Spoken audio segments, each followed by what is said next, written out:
Olá, sejam bem-vindos, você do canal do YouTube. Mais um motivo de alegria e felicidade recebê-lo aqui, claro, no nosso canal. E hoje vamos dar continuidade, tá certo, ao Anticristo e a besta de Apocalipse, como falamos para você, né? Hoje é a segunda parte da continuação do nosso tema, que vai abordar de forma muito importante. Mas antes vamos orar a Deus, né? Para que Ele possa nos conduzir, nos dar sabedoria dos altos céus. Pegou já a sua Bíblia aqui, como eu peguei a minha? Vamos orar?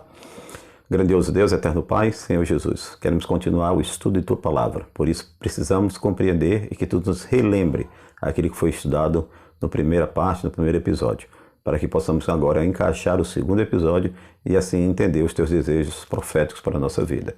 Abençoa cada família que tem estudado, cada pessoa que tem determinado na sua vida este tempo todo especial para estudar a Tua Palavra, em nome de Jesus. Amém. Então vamos lá, para que você possa compreender o que Deus quer falar ao meu e ao seu coração. Bom, antigamente os papas eram tão somente líderes de igreja. Como falamos, no ano de 1929, por meio do Tratado de Latão, houve um acordo entre o governo italiano, representado por Benito Mussolini, né? Como falamos, Benito Mussolini foi um dos protagonistas da Segunda Guerra Mundial ao lado de Adolf Hitler. Então, só para você relembrar, então para você entender, ele cedeu um espaço de terra à Igreja Católica que se consolidou em um Estado, um país, dando assim esse país um nome, Estado Independente do Vaticano. Também dando ao Papa esse título que é soberano do Estado do Vaticano. Automaticamente recebendo esse título, oficialmente o Papa passou a ser rei, o que passou a governar o país de regime de governo monárquico, né? Que é a monarquia, que é no reinado, onde existe o rei. Este é o governo da monarquia. E aí, então, a partir de 1929, a profecia permitiria calcular, ou melhor, ou contar os papas que correspondem exatamente às 7 cabeças, os 7 reis, os 7 papas que estariam importância e importante contexto na história final, né? Já que seriam reis porque estariam no Vaticano. A história relata que de lá para cá já houve 7 papas e um deles estava no trono do papado quando foi feito o acordo, portanto seria o primeiro rei.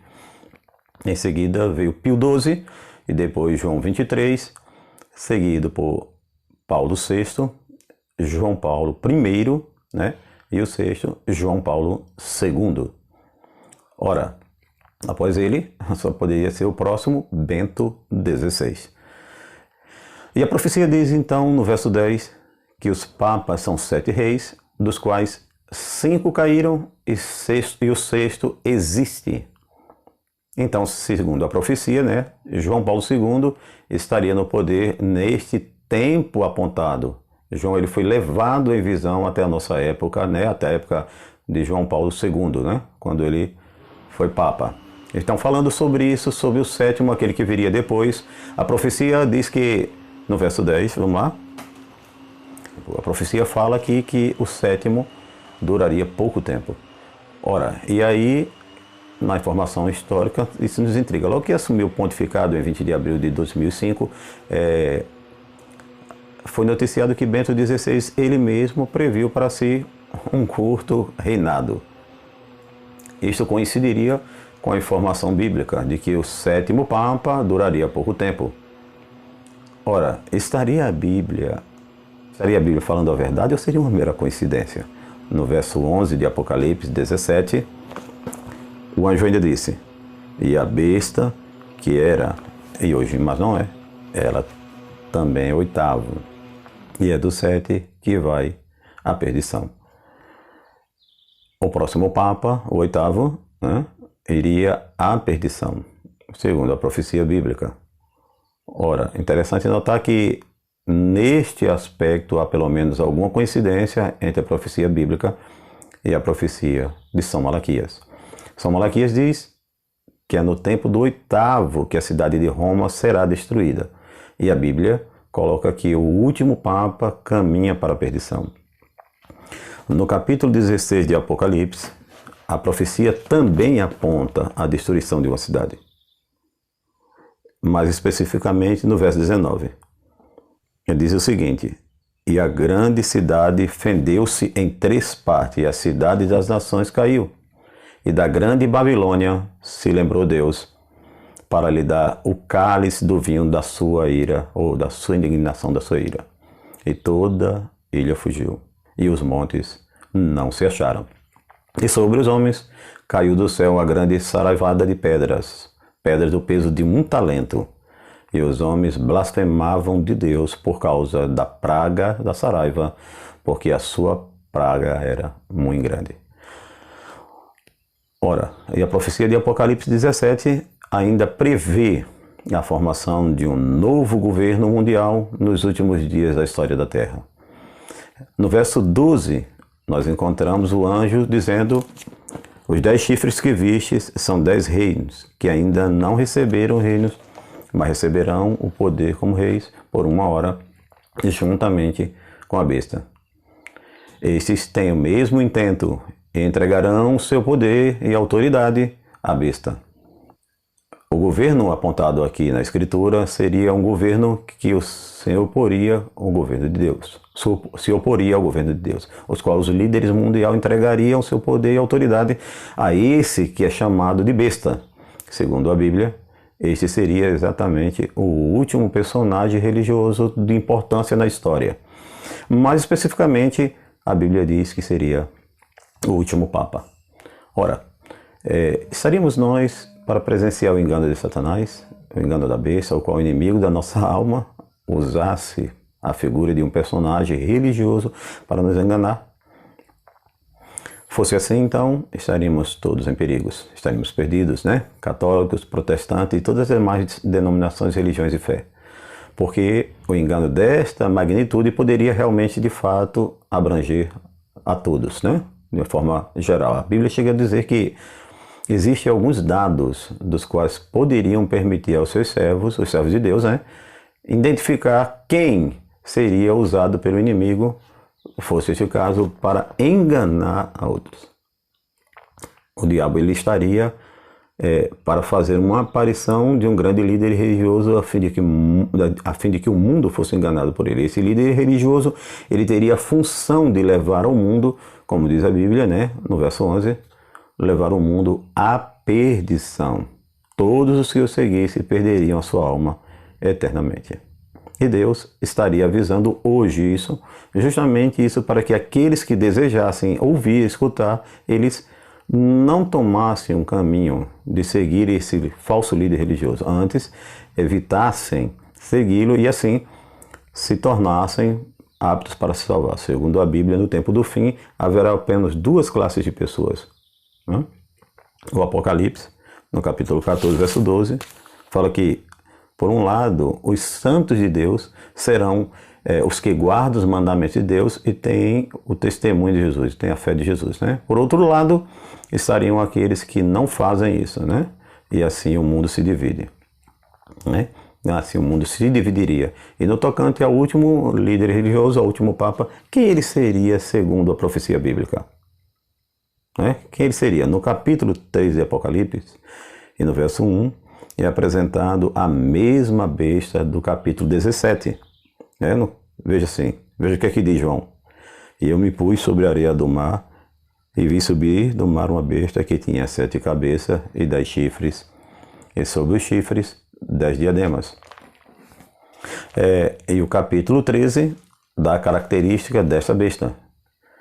Entre as características que ele dá, claro, no verso 3 é dito: e vi uma de suas cabeças como ferida de morte, e a sua chaga mortal foi curada, e toda a terra se maravilhou após a besta. Ora, a profecia diz que uma das cabeças, ou seja, um dos papas de importância no fim da história, receberia uma ferida de morte, uma chaga mortal, e essa ferida seria curada. Um dos papas morreria e que depois apareceria ressuscitado. Seria algo, um fenômeno sobrenatural. E seria um grande engano para que Satanás levar pessoas a eles e conseguir, claro, a condenação dessas pessoas. E quem seria o líder que o diabo faria com que apareceria as câmeras de TV, e claro, e levaria as pessoas a crerem nesse falso engano. No mesmo capítulo 13 de Apocalipse, nós vemos que o profeta foi induzido a calcular o número. No verso 17 é dito assim: para que ninguém possa comprar ou vender, senão aquele que tiver o sinal, ou o nome da besta, ou o número do seu nome. Aqui há sabedoria. Aquele que tem entendimento, calcule o nome da besta, porque é número de homem, e o seu número é 666. Interessante, né? A gente até já falou sobre essa questão, né? Mas segundo a Escritura, a pessoa que seria personificada por um dos agentes de Satanás, ela tem um nome que poderia ser calculado, um número, né? Que poderia ser calculado. O que nos chama a atenção dentro dessa questão é que o contexto de Apocalipse 17 nos aponta exatamente a cidade de Roma e mais especificamente o país Vaticano, onde as letras da língua oficial podem de fato ser contadas. A língua oficial desse país é o latim, e no latim as letras também são números, chamados de números romanos. E cada líder religioso que ali está, cada papa, tem um nome oficial no idioma latim. Sendo assim, bastaria observar o nome do sétimo último papa, dos papas apontados lá na profecia, e verificar qual deles tem um nome cuja soma dá 666. Como já falamos para vocês, né? Assim poderíamos identificar, descobrir quem será o Papa personificado pelo instrumento de Satanás, a fim de que possa enganar a todos, católicos, protestantes e de outras, claro, crenças religiosas. É isso? O intrigante é quando nós fazemos a conta de todos os 7 papas, somente um nos dá a soma 666, como já falamos nos vídeos anteriores. Seu nome latim é Johannes Paulus Papa II. E ao fazermos a contagem dessa numeração, chegamos a essa numeração. Né? Ao fazermos esta conta em algarismos romanos, chegamos a 666. Com base nesse estudo, muitos têm afirmado que o inimigo das almas está preparando uma aparição deste Papa, a qual seria capaz de levar a todas as pessoas e mesmo as autoridades da terra a entregar a ele o poder. Sendo assim, ele criaria leis religiosas humilhando as pessoas, obrigando as pessoas a desobedecer aquilo que Deus ensinou, leis contrárias à lei bíblica, à lei de Deus. Então, aqueles que obedecessem essas leis teriam a marca da besta. Né? Em Apocalipse 17, verso 14, isso está mencionado na Escritura, que é dito o seguinte: e estes combaterão contra o Cordeiro, e o Cordeiro os vencerá, porque é o Senhor dos senhores e os reis dos reis. Ora, vencerão os que estão com eles, chamados, eleitos e fiéis. Haverá uma grande peleja, na qual de um lado estará o Cordeiro, que representa o Senhor Jesus Cristo, e do outro lado estará as forças e os líderes da terra, juntamente associados com este personagem que é a besta, o Papa Johannes Paulo II, personificado, por um agente de Satanás. E então cada um tomaria sua posição de batalha, ou do lado de um ou do lado do outro. Segundo a Escritura, a Bíblia diz que o Cordeiro vencerá esta batalha e aqueles que estiverem do seu lado serão também vitoriosos. Então a profecia é impressionante, Ela nos leva a refletir, a pensar: estaria tudo isso certo? Se estiver, nós estamos diante de uma grande decisão. Se não estiver, não perdemos nada. Mas, se estiver, vale a pena observar a Bíblia e estudar com muito carinho.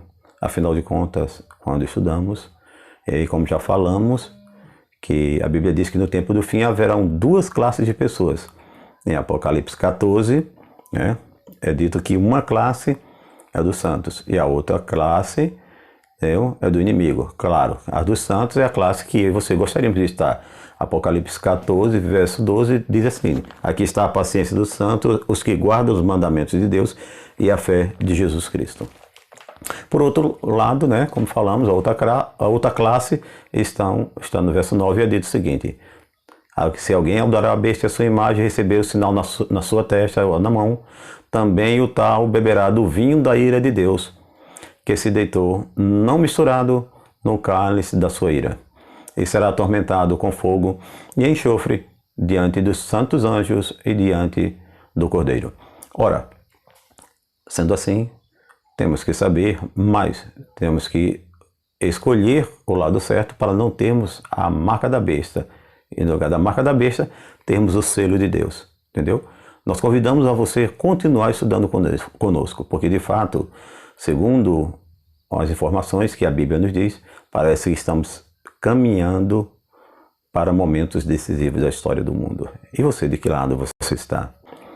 Você é quem decide. Eu quero que Deus te abençoe para que você saiba decidir o lado certo, que vai te levar para a vida eterna. Então, por favor, oro por você, entendeu? E peço que você ore por mim, para que possamos escolher o lado certo, que é o lado de Jesus Cristo. E quando Ele voltar, estaremos todos juntos, prontos para subir para os céus e viver a eternidade ao seu lado. Que Deus te abençoe, que Deus te conceda sabedoria e compreensão, e que você tenha entendido de forma claramente. Porque eu quero dizer para você, que está nos assistindo no canal, assim como pegamos a Bíblia e estudamos, eu quero simplesmente finalizar dizendo que a voz é nossa, mas a palavra é do nosso Deus. Até o próximo vídeo. Até lá, Deus te abençoe. A lei de Deus, a lei de Deus, a lei de Deus, a lei de Deus, a lei de Deus, a lei de Deus, a lei de Deus, a lei de Deus. 10 mandamentos, os 10 mandamentos são as bênçãos vindas dos céus. 10 mandamentos, os 10 mandamentos foram escritos no coração. 10 mandamentos, os 10 mandamentos são as bênçãos vindas dos céus. 10 mandamentos, os 10 mandamentos foram escritos no coração. No princípio criou Deus o homem e a mulher. Eles, porém, quebraram a lei de Deus, negando o amor de Deus.